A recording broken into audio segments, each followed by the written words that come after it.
Buenos días. Se escucha fuerte, ¿no?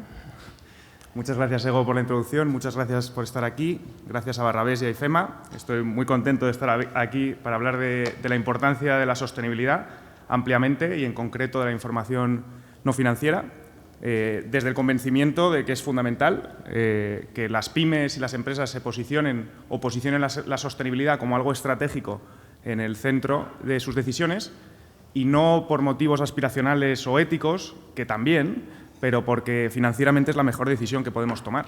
Y es desde ahí desde donde vamos a hablar hoy. ¿Desde dónde hablo? Pues hablo como director general y fundador de una gestora de fondos de impacto.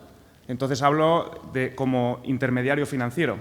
Y es verdad que como intermediario financiero tenemos una buena foto de qué está ocurriendo en el mercado. Por un lado, estamos regulados por la CNMV, por Europa, entonces estamos al tanto de la regulación que viene y que vendrá.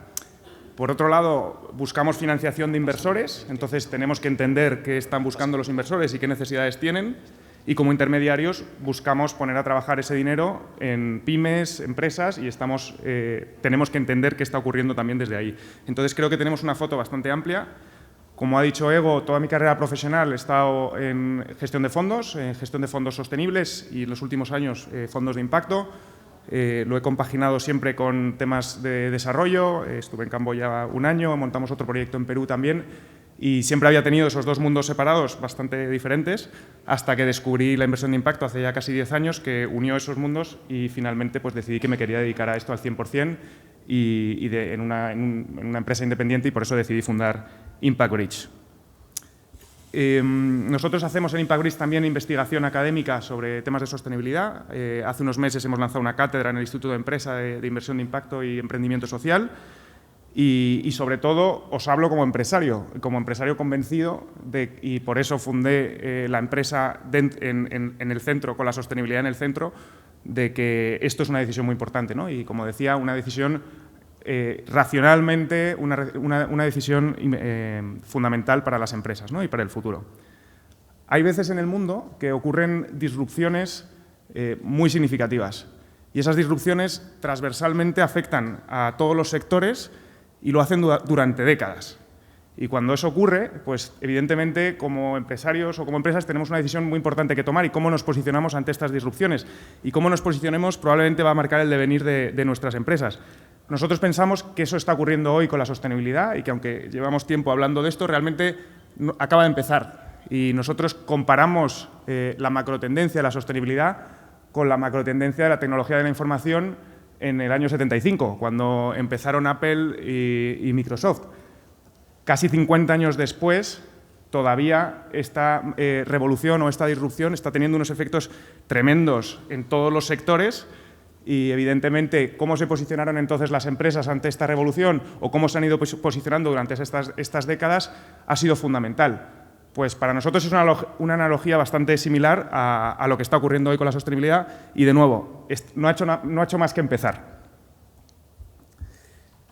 Quizás vamos a dar un paso atrás y contemplar cuál es el contexto social en el que nos encontramos hoy. Y para ello hay un informe que nosotros seguimos muy detalladamente, que se llama el Edelman Trust Barometer. Y esto lo hace la consultora Edelman, una consultora internacional que es de una familia empresaria, y ellos hacen encuestas a más de 33.000 consumidores en más de 28 países, creo recordar, y ellos ponen como eje fundamental de sus preguntas la confianza, porque como empresa piensan que la confianza realmente es un valor fundamental, que es esencial para la colaboración y para las relaciones entre los distintos grupos de interés, y entonces en su misión vamos a analizar y estudiar y entender cuál es la situación de la confianza en la sociedad. Hacen preguntas en un montón de países, un montón de distintos poderes adquisitivos, géneros, etcétera, y las conclusiones son las mismas y son tremendamente preocupantes.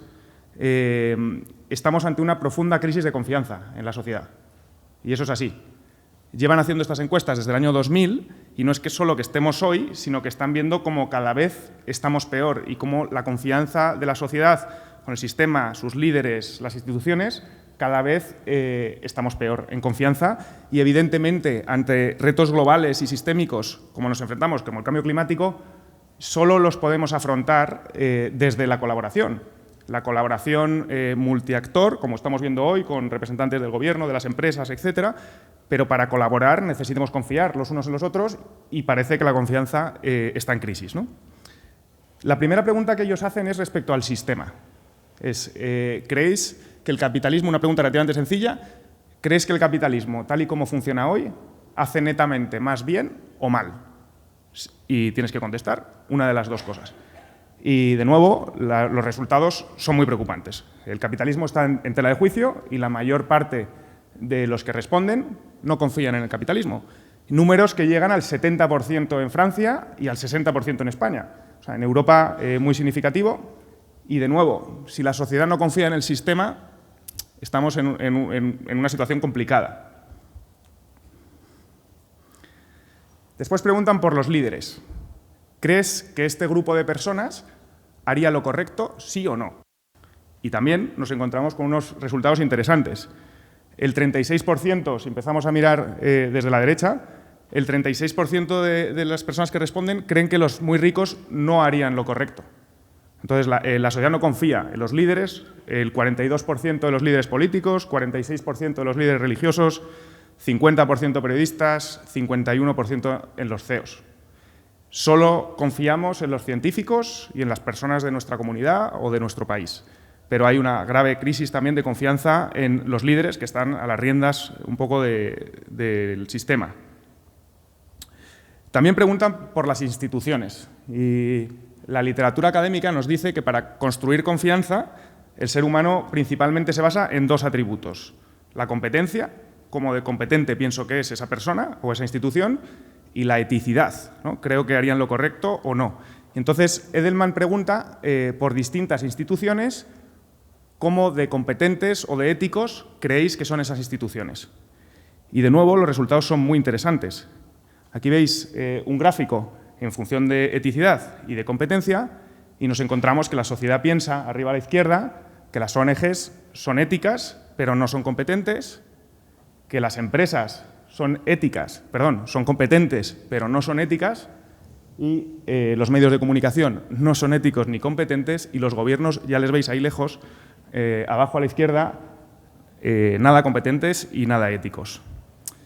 Y, de nuevo, si la sociedad no confía en el sistema, no confía en los líderes y no confía en las instituciones, pues estamos ante un problema importante, sobre todo cuando más colaboración necesitamos.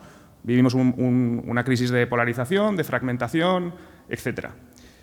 Pero la sostenibilidad nos ofrece una oportunidad. A las empresas, en concreto, que son principalmente los que estamos hoy aquí, nos ofrece una oportunidad de adquirir las mejores prácticas de las ONGs y ocupar ese espacio que está vacío. No hay ninguna institución que se considere competente y ética. Entonces, la sostenibilidad nos ofrece a las empresas una oportunidad para reconectar, evidentemente, si lo hacemos desde la autenticidad. Por otro lado, también tenemos un grave problema de financiación. Vemos que solo con los gobiernos y con las ONGs no alcanzamos a abordar los problemas que tenemos por delante.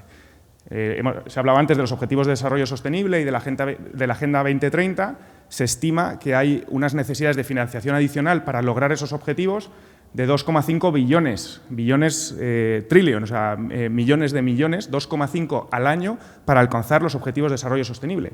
Entonces, solo con las fundaciones y los gobiernos no alcanzamos, necesitamos al sector privado que se involucre, que además el tipo de soluciones que podemos ofrecer desde el sector privado son muy complementarias a las que ofrecen el sector público o las fundaciones. Necesitamos, de nuevo, esa diversidad y esa colaboración entre los distintos agentes. Pero, en conclusión, la sociedad está demandándonos al sector privado una nueva manera de operar y una nueva manera de hacer las cosas. La sociedad en su conjunto y los distintos grupos de interés. Y podemos recorrer un poco algunos de los grupos de interés que lo están pidiendo. Los inversores, con los cuales nosotros como intermediario tenemos relación, están pidiendo que sus ahorros estén invertidos en empresas que estén contribuyendo.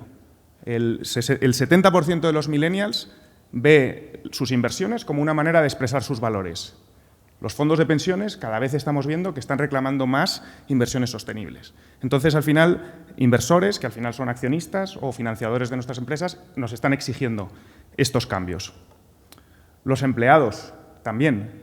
Nosotros también estamos muy cerca de los universitarios en las escuelas de negocio de las universidades. Los universitarios salen sedientos de propósito y buscan empresas, ya no solo valoran el sueldo o la flexibilidad, que también la valoran, pero piden que el trabajo al que se vayan a dedicar tenga sentido y que su empresa haga algo más que ganar dinero. Y si queremos atraer talento, pues tendremos que dar respuesta a estas peticiones. Los financiadores, los bancos, financiadores de pymes, etcétera, luego entraremos, también tienen sus presiones o sus incentivos para reclamar que las pymes y las empresas a las que financien estén midiendo, reportando y teniendo un impacto positivo en la sociedad. Entonces, al final, es la sociedad en su conjunto, somos los votantes que a través de nuestros votos influimos en los políticos y estos influyen en la regulación y crean regulación que vaya en esta dirección. En ese sentido, tenemos hoy una regulación en Europa, SFDR, que ya está en marcha y se está mejorando y sacando distintas versiones, pero cuya finalidad es mejorar la transparencia de las inversiones sostenibles. Y es una regulación muy ambiciosa, en el sentido positivo de la palabra. Es verdad que el regulador se mueve lento, pero el regulador, y vamos a hablar hoy un poco en detalle, es una herramienta fundamental para generar cambio sistémico. Y ahora veremos cómo puede inducir a los distintos grupos a avanzar en esta dirección. Esta regulación afecta a cualquier inversor. Es una regulación europea, pero al final afecta a cualquier inversor que invierta en un fondo español o a cualquier inversión en la que invierta un fondo europeo. Por lo tanto, tiene repercusiones globales. Y además, muchos reguladores de otras jurisdicciones están observando y siguiendo de cerca y se espera que lancen regulaciones similares o que se convierta en un estándar. Entonces, es una regulación ambiciosa y de carácter global. Y según esta regulación, hay distintos niveles de sostenibilidad. A la hora de comercializar tu fondo, tienes distintos niveles de sostenibilidad. Pero aunque te pongas en el nivel más bajo y digas que no la tienes en cuenta, nos exige a los intermediarios tener unos procesos de cómo vas a gestionar los riesgos de sostenibilidad y hacer unos seguimientos mínimos de las inversiones. Por lo tanto, está afectando a todos los sectores. Y al final crea incentivos, que ahora podemos hablar un poquito más en detalle, y cada vez está incentivando más, y en el futuro se prevé que va a incentivar más a que los intermediarios nos posicionemos hacia la sostenibilidad. Y de nuevo, es interesante cómo el regulador, a través de los intermediarios financieros, puede generar un cambio sistémico, porque al final nos incentiva a los intermediarios a ser más sostenibles. Los ahorradores tienen ya un estándar concreto en el que exigirnos a nosotros dónde nos posicionamos en sostenibilidad y, evidentemente, nos empujan a hacerlo cada vez más. Hoy en día hay fondos de pensiones que ya dedican un porcentaje determinado de su cartera a fondos de la máxima categoría, que se llama artículo 9, de sostenibilidad. Y cada vez esos porcentajes están creciendo más. Entonces, hay unos claros incentivos para nosotros de hacer más en sostenibilidad. Y, evidentemente, nosotros, si nos lo pide el regulador y nos lo piden nuestros inversores, lo vamos a pedir a nuestras inversiones.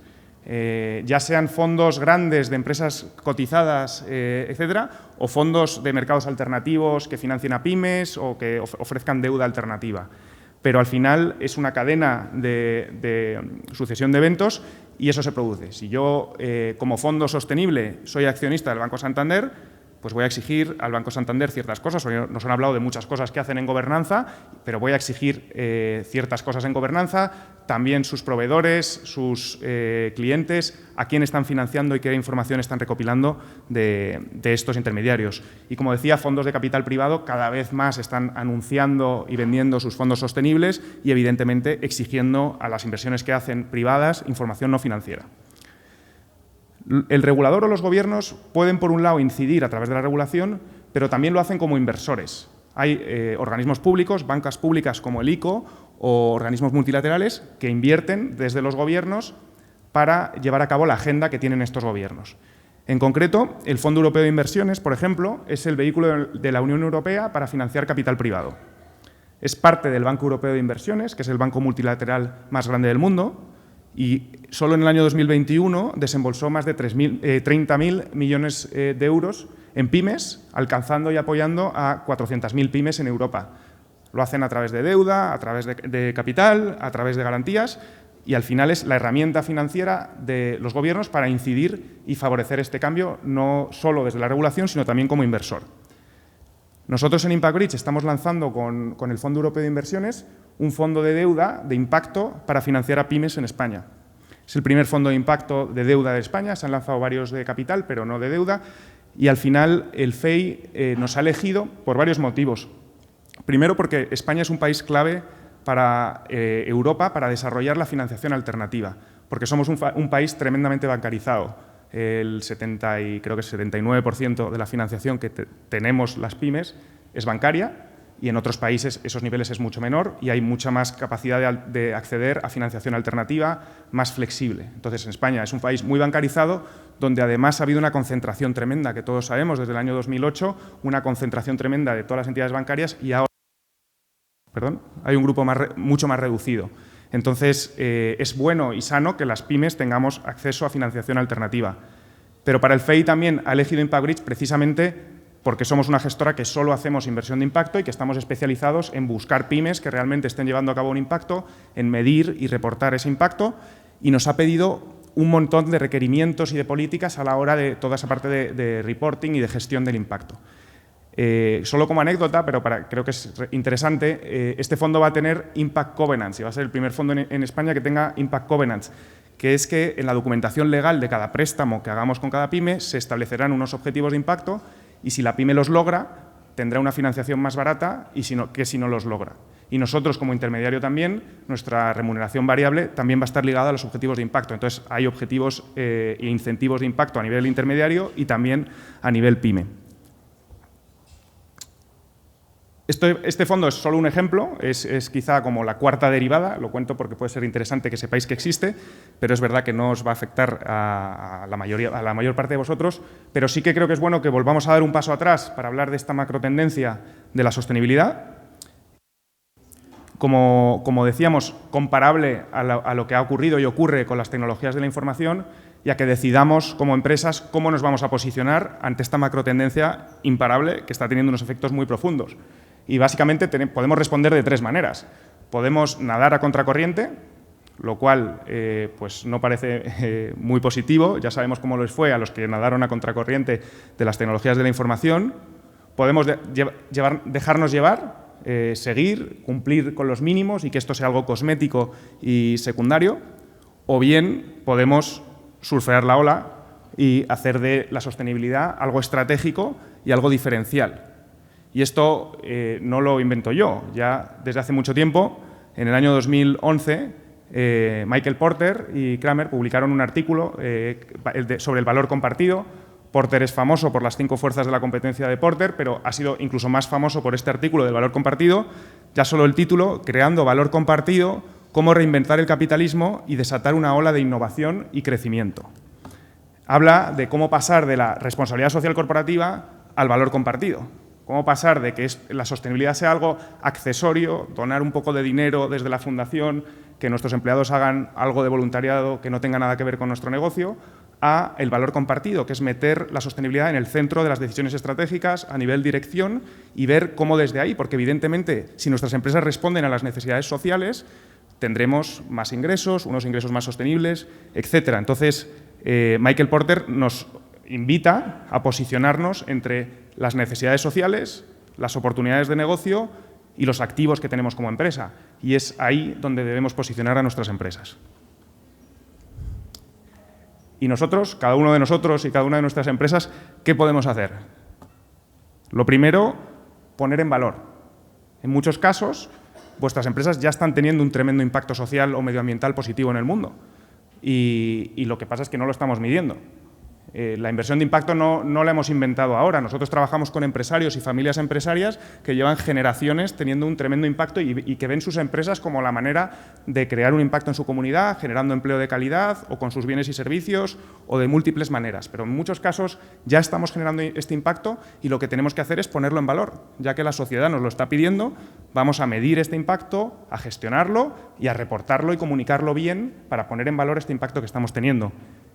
Y después vamos a hacer la reflexión, evidentemente no hay una respuesta para cada uno, pero de cómo podemos poner el impacto en el centro como eje de innovación en el centro estratégico. No solo porque lo pide el regulador, no solo porque desde el punto de vista ético sea lo correcto, que también, pero porque financieramente es la mejor decisión que podemos tomar como empresas. Muchas gracias.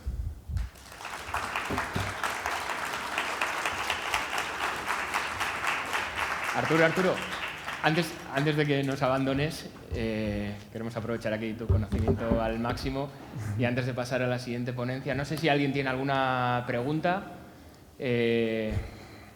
una o dos preguntas. ¿Alguno?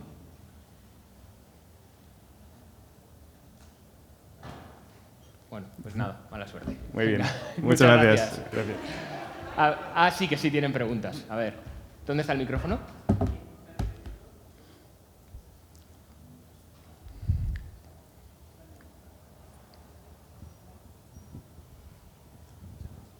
Hola, ¿qué tal? Enhorabuena, muchísimas gracias. Ojalá hubiese muchísimos más fondos de impacto. No tendríamos los problemas que tenemos y que tratamos hoy. Has hablado de LEINF, has mencionado algo en la parte de la regulación. Sabes que en los próximos 3-4 años viene CSRD, viene una ingente cantidad de exigencias regulatorias, sobre todo para las grandes compañías, algo menos para las pymes, pero como consecuencia probablemente de su relación con las grandes compañías, pues van a estar afectadas. Pero luego hay otro lado que es el ecosistema emprendedor, el mundo de las startups de impacto y la tecnología para solucionar los retos, y hay como un gap, ¿no?, entre el ecosistema emprendedor y la intencionalidad en solucionar determinado tipo de retos y la parte más del tejido empresarial tradicional, que lo que busca es reducir el impacto negativo que genera habitualmente, ¿no? En el caso de la inversión de impacto que vosotros gestionáis, más allá de si es deuda o capital, ¿dónde crees que hace falta poner el foco? ¿En reducir el impacto negativo que se está generando por parte de tejido empresarial o en fomentar la innovación para solucionar los retos que tenemos delante? Es difícil tener una respuesta. Yo creo que tenemos que ir con los dos. Evidentemente, si cambiamos un poquito las 100 empresas más grandes del mundo, el impacto que se puede tener solo moviendo unos grados es absolutamente brutal. Pero, por otro lado, lo hemos visto históricamente, que es fundamental la innovación que nos ofrecen las startups y que a veces desde el mundo corporativo es mucho más difícil y que nos ofrecen las pequeñas empresas, y ahí es fundamental también que fluya el capital. A veces hay precisamente una necesidad o una desconexión entre emprendedores sociales que tienen una buena idea, que tienen un gran proyecto y que a veces lo que no tienen es acceso a financiación. Pero sí que creo que estamos en camino. De las dos, o sea, del cambio sistémico de las grandes corporaciones hay muchísima presión por distintos lados, y desde la parte del ecosistema emprendedor, también en concreto en España, pero en el mundo en general, cada vez hay más eventos, plataformas, cada vez hay más dinero fluyendo que a veces no sabe dónde invertir. O sea, lo que tenemos es que construir ese puente que una esos dos espacios. Y sin pedir que te metas en ningún charco, ¿no está yendo demasiado rápida, por ejemplo, regulación como CFDR, artículo 2, artículo 8, artículo 9, etcétera, y no está siendo probablemente demasiado exigente la regulación en términos de estado de información financiera, CSRD, diligencia debida, etcétera? ¿Una velocidad demasiado alta para la velocidad de transformación que tienen las empresas? Es complicado. Yo no querría estar en el lugar del regulador. O sea, está claro que es la palanca fundamental para generar un cambio sistémico, pero yo no sabría de ninguna manera cómo afrontar el poner una regulación justa, adecuada, y para eso precisamente hacen falta espacios de diálogo, porque es verdad que la vida y la experiencia del regulador de Bruselas o de la CNMV aquí en España no tiene nada que ver con la de un emprendedor o con la de un gestor de un fondo, etcétera. Entonces, precisamente lo que necesitamos es que no se regule desde una torre de marfil, sino que se regule en diálogo cercano. Y que no sea al final, y está ocurriendo, al final a veces es solo un cargo burocrático que si una empresa contrata a una buena consultora o a un buen abogado para establecerlo, etcétera, y tiene esos recursos, y a veces con ESG pasa, las empresas que mejor notas sacan son las que más incentivo tienen en parecer, pues a veces British Tobacco en el índice ESG, porque es estupendo en lo que sea, tiene una necesidad de aparecer bien. Entonces, las que más necesidad tienen o más recursos tienen para invertir en ello. Pero es complicado. La verdad es que yo soy emprendedor, me costaría tremendamente estar en los zapatos del regulador. Muchas gracias.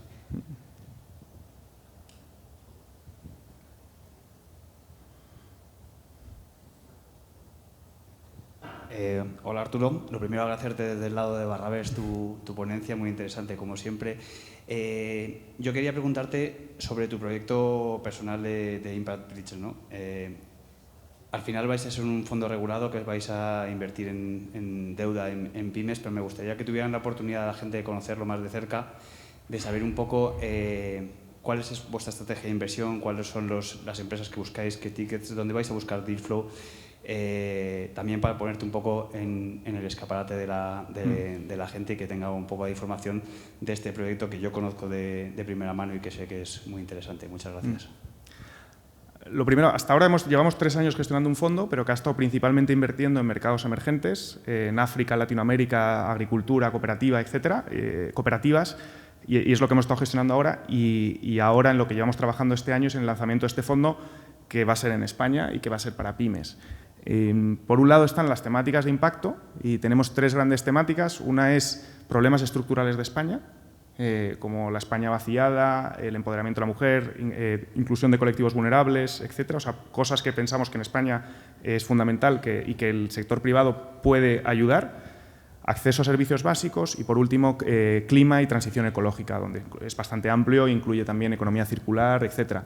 Entonces, nosotros vamos a financiar principalmente a pymes que estén abordando ya alguno de estos retos y que con su trabajo estén dando una solución, o bien que estén haciendo otras cosas y quieran lanzar un proyecto que lo aborde. Por ejemplo, una empresa de reciclaje de dispositivos móviles que va a montar una fábrica donde la mayor parte de los trabajadores van a venir de colectivos excluidos de distinto tipo que perfectamente pueden desarrollar ese trabajo.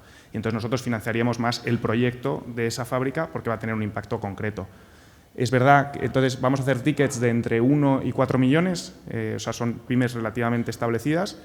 Y bueno, financiación entre 5 y 7 años, una financiación flexible también. Pues venimos de banca de inversión y venimos de tener la experiencia de poder hacer cosas a medidas de cada pyme y de cada proyecto, que eso a veces en los bancos no lo encontramos, y con unos objetivos muy claros de impacto, realmente con ganas de apoyar a estas pymes. En el entorno que viene va a ser un entorno muy difícil. Decíamos, o sea, ya tenemos un contexto financiero o un tejido, una manera en la que funciona la financiación de las pymes en España, que es un reto frente a otros países donde hay más oferta y más flexibilidad. Y además viene un entorno muy difícil que ya estamos viviendo y se prevé que los próximos años va a ser muy difícil. Entonces, precisamente también apoyar al tejido empresarial en España de la pyme ya es un impacto en sí mismo frente a este contexto, y en concreto a las pymes que más estén apostando por la sostenibilidad, pues es la manera de acelerar este cambio. Pues, muy bien. Pues muchas gracias. Gracias a todos.